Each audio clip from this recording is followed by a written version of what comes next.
Tubahaye ikaze nanone mu makuru agezweho. Uyu munsi reka dutemberane inzu ya Mutesi Jolly nk'uko twabihishuriwe. Nyuma y'igihe bivugwa ko Mutesi Jolly yujuje inzu i Kigali, yashize ayitembereza abamukurikira ndetse kuri ubu tugiye gufatanya kuyitemberamo twitegereza imiterere yayo n'ibiyirimo. Ni inzu imaze igihe ivugisha abantu benshi ku mbuga nkoranyambaga.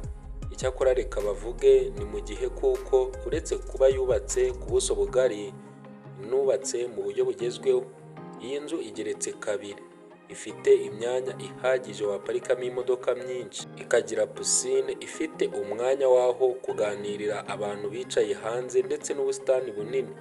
Ukinjira mu nzu ugana mu ruganiriro usanganirwa na firigo nini ndetse n'ububiko bw'amacupa y'ibyo kunywa bihenze.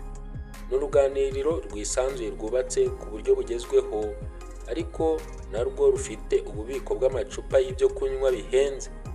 Ku ruhande hari aho gusangirira amafunguro ndetse n'igikoni cya kijyambere kigezweho.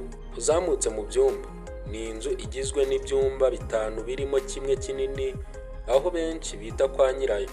Mbere y'uko winjira mu cyumba cya nyirayo, usanganirwa n'aho yakwakirira abashyitsi mu gihe adashaka ko binjira mu cyumba ariko nanone atakirenze. Winjiye mu cyumba, uretse uburyamo bwiza n'umwanya munini wubatsemo, harimo buri kintu gikenerwa mu buryamo bw'abanyacyubahiro.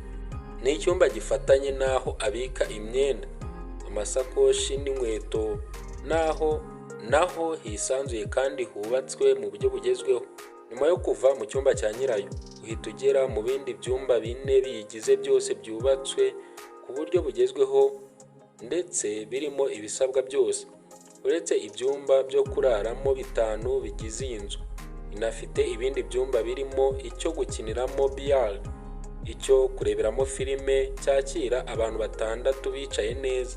Hiyongeraho ibyumba birimo icyo akoreramo siporo kigezweho yise Jolly Training Arena, icyo bamukoreramo imisatsi n'inzara ndetse n'aho yotera ubushyuhe cyangwa stream.